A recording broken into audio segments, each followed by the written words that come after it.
તો મસ્ત ગરમા ગરમ પફ રેડી થઈ ગયા છે, તમે લોકો જોઈ શકો છો. તો જેને ખાવા હોય આવી જાઓ ઘરે, આજે બનાવ્યા છે. જો અમૂલનું ઘી છે, આશીર્વાદનું ઘી છે, કાવ ઘી છે, આઈના છે બધા. ત્યાં ઇન્સ્ટન્ટ બી મળે, ઢોકળાનું ખમણ ઇડલીનું, ગીટ્સના બી છે અને એમટીઆરના છે. રીંગણ બી છે, રીંગણનું ભરતું કરવા માટે. ફ્લાવર્સ મસ્ત આવ્યા છે. તો અંદર નાખી દીધું છે ચીઝ, ઓનિયન, ગ્રીન ચટણી, કેચઅપ બધું. હેલો, કેમ છો બધા? તો અત્યારે 3 વાગ્યા છે બપોરના. થોડી વસ્તુઓ લાવવાની છે તો હું ટેસ્કો જાઉં છું અને આગળ શાક ને ફ્રૂટ બધું મળે ત્યાં જાઉં છું. આજે રજા હતી બટ સવારે કામ હતું થોડું, બપોરે થોડું સૂઈ ગઈ એટલે અત્યારે હવે લેવા માટે જાઉં છું. તો ચલો. તો પહેલાં હું ટેસ્કો આવી ગઈ છું બિકોઝ મારે ટેસ્કોમાંથી થોડો સામાન લેવાનો છે એન્ડ પછી મારે બીજી લોકલ શોપમાંથી લેવાનું છે. તો પહેલાં હું ટેસ્કોમાંથી સામાન લઈ લઉં.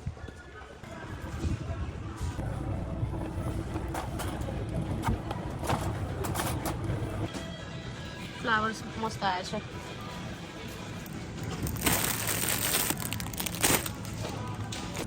અહીંયા છે ને કુંડા સાથે બી મળે ફુદીનો. જોવા ફુદીનો છે, રોઝમેરી છે, બેસિલ્સ છે, બધું કુંડા સાથે હોય આખું. જો રીંગણ બી છે, રીંગણનું ભરતું કરવા માટે.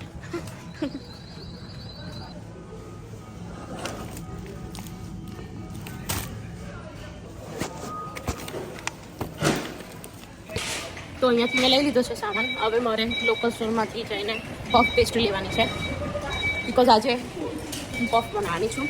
તો રિલેક્સ. તો આજે બી વેધર આવું જ છે, એકદમ વાદળા છે બધે. હવે થોડી વારમાં જ અંધારું થઈ જશે, હવે વાર નહીં લાગે. તો મારે જે બીજી દુકાને જવાનું છે ને એ દુકાન બી અહીંયા જ છે, નજીક જ. એમ બહાર નીકળતા જ છે. તો અહીંયાથી મારે પફ પેસ્ટ્રી લેવાની છે.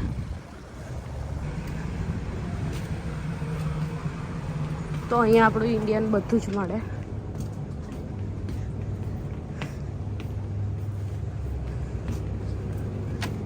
ઇન્ડિયન વેજીટેબલ બી બધું હોય. જો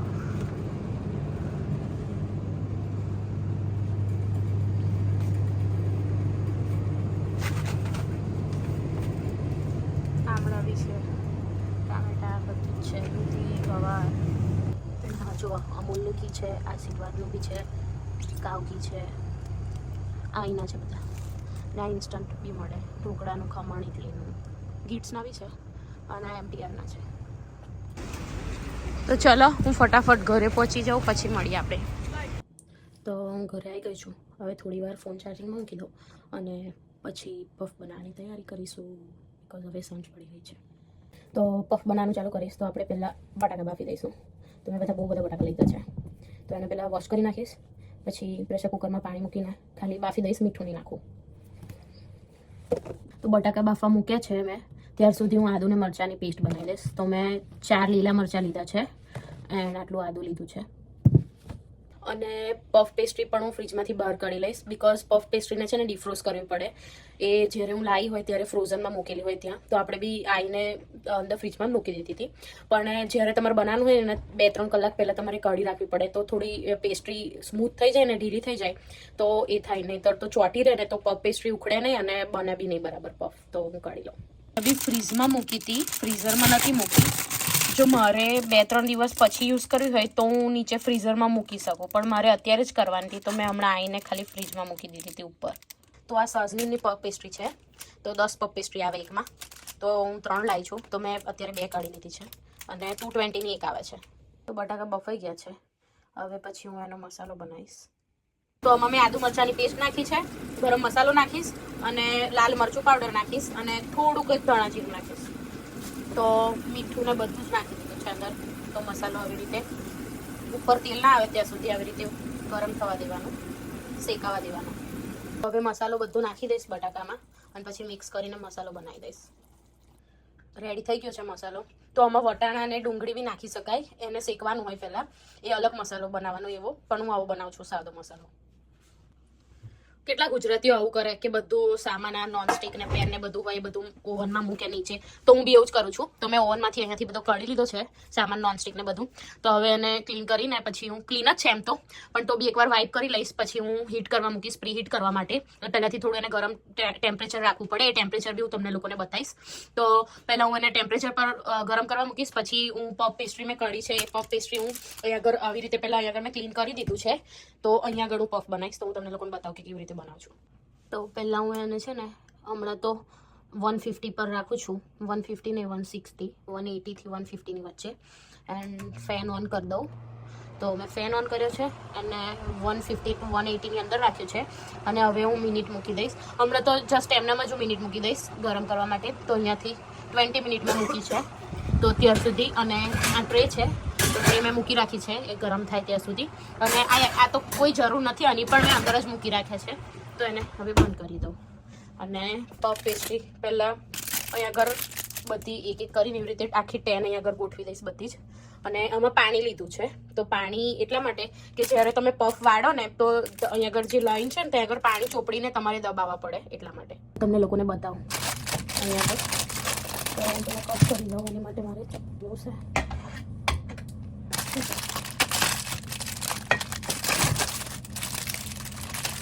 તો અમે ડિફ્રોસ્ટ કરી એટલા માટે આવી રીતે જલ્દીથી એક સિંગલ ઉખડે છે, નહીં તો ઉખડે નહીં. તો અમે ક્લીન કરી દીધું છે પ્લેટફોર્મ. તો અહીંયા આગળ હું આવી રીતે બધી ગોઠવી દઈશ. આવી રીતે 10 પફ પેસ્ટ્રી ગોઠવી દેવાની. અને જો તમે ફ્રોઝરમાંથી ડાયરેક્ટ આવી રીતે કરશો ને ઉખાડવા જશો તો ઉખડશે બી નહીં, બનશે બી નહીં પફ અને તૂટી બી જશે. તો તમારે જ્યાર સુધી આવી નોર્મલ ટેમ્પરેચર પર ના આવે ત્યાં સુધી તમારે ના બનાવાય. એટલે એને પહેલાંથી તમારે કરી રાખવું પડે, બહાર કાઢી રાખવી પડે. અને બહુ બી ઢીલી થઈ જાય ને તો જો આ લાસ્ટ આવી રીતે દબાઈ ગઈ હશે તો ઢીલી થઈ જાય તો આવું જોઈન્ટ થઈ જાય ને તો બી ના ઉખડે. તો આ એટલી બધી ઢીલી નથી, પણ ઢીલી થઈ જાય ને તો એવું થાય. તો જુઓ આવી રીતે ગોઠવી દીધી. અહીંયા આગળ મસાલો છે એન્ડ અહીંયા તેલ રાખ્યું છે. બિકોઝ હમણાં જે પ્લેટ ગરમ થશે ને ઓવનમાં પફ જેમાં મૂકીશું એ પ્લેટને ઓઇલિંગ કરવું પડે એટલા માટે.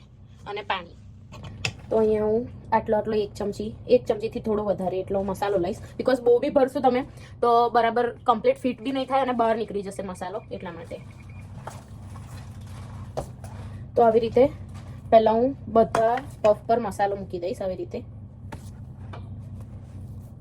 તો તમને ઇઝી પડે. આવી રીતે એક કરીને કરો ને તો એમ બી તમારા હાથ થોડા ભીના થશે. બિકોઝ તમે પાણીની ધાર તમારે પાણી ધારોએ ચોપડીને પછી તમારે પફને દબાઈને ફિટ કરવા પડે એટલા માટે. તો પહેલાં હું 10 પફ પેસ્ટ્રી કાઢી છે ને તો હું 10 પફ પેસ્ટ્રીમાં તે મસાલો નાખીને અને પછી પફને વારી લઈશ, બંધ કરી દઈશ. તો મસાલો બધે મૂકી દીધો છે મેં. તો હવે આમાંથી તમારે પાણી લેવાનું આંગળીમાં આવી રીતે. હું તમને બતાવવા માટે મેં નહીં તો હું ત્યાંથી જ લઈ લઈશ આવી રીતે. પછી અહીં આગળ એક આવી ધર અને એક સાઈડવાળી ધર છે ને એ આવી રીતે પાણીથી કરી દેવાની. આવી રીતે એક સીધી અને એક આડી બે જ કરવાની. એન્ડ પછી આવી રીતે અહીંયાથી ફોલ્ડ કરી દેવાનું. બિકોઝ તમે આ ધરને આ ધર કરી છે તો બે બાજુ થઈ ગયું. પછી આવી રીતે તમારે ચપટી કરીને દબાઈને વારી દેવાના પફ. તમને લોકોને બતાવો વેઇટ.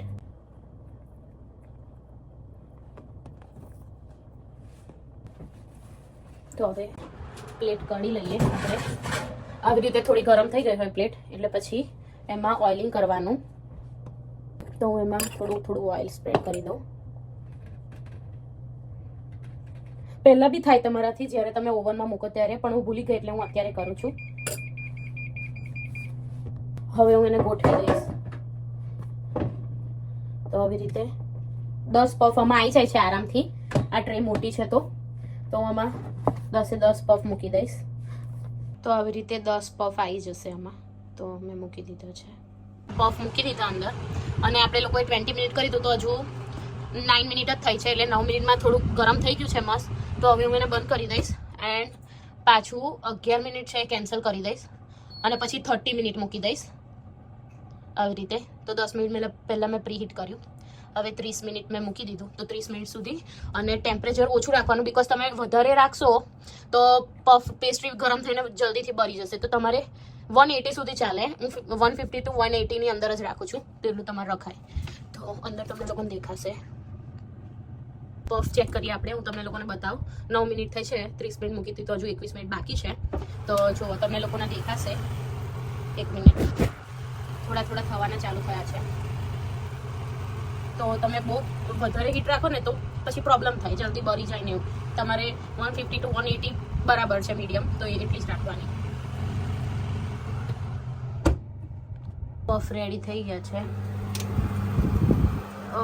ગરમ છે એટલે આવું થાય છે. બતાવો, વેઇટ. થઈ ગયા છે મસ્ત પફ રેડી. તો મસ્ત ગરમા ગરમ પફ રેડી થઈ ગયા છે, તમે લોકો જોઈ શકો છો. તો જેને ખાવા હોય આવી જાઓ ઘરે, આજે બનાવ્યા છે. ઇન્ડિયા વાળાના વોટ્સએપ પર સેન્ડ કરી દઈશ, ઓકે? તો તમે લોકો ખાઈ લેજો. તો હવે વ્લોગનો એન્ડ કરીશું. કેવો બન્યા પફ? એમ કહી જોરદાર. બેકરી લેવા, ઇન્ડિયાની બેકરી હોય ને એવા. ઓકે, મસ્ત બન્યા છે. એને જસ્ટ હમણાં એવી રીતે જ પ્લેટમાં લીધો છે, પણ અમે લોકો બધું બનાવીને રેડી કરીને ખાઈશું. ચીઝ નાખીશું, ચટણી નાખીશું, માયોનીઝ નાખીશું, કેચઅપ નાખીશું, પછી પેપ્સી લાયા છે, પેપ્સી પીશું અને એન્જોય કરીશું અમારો ડિનર. તો અંદર નાખી દીધું છે ચીઝ, ઓનિયન, ગ્રીન ચટણી, કેચઅપ બધું. જે નવા હોય એ સબસ્ક્રાઇબ કરવાનું ભૂલતા નહીં મારી ચેનલ. અને હવે આપણે નેક્સ્ટ વિડીયોમાં મળીશું. અમે લોકો પફ એન્જોય કરીશું. તો આપણે નેક્સ્ટ વિડીયોમાં મળીએ. Okay, by.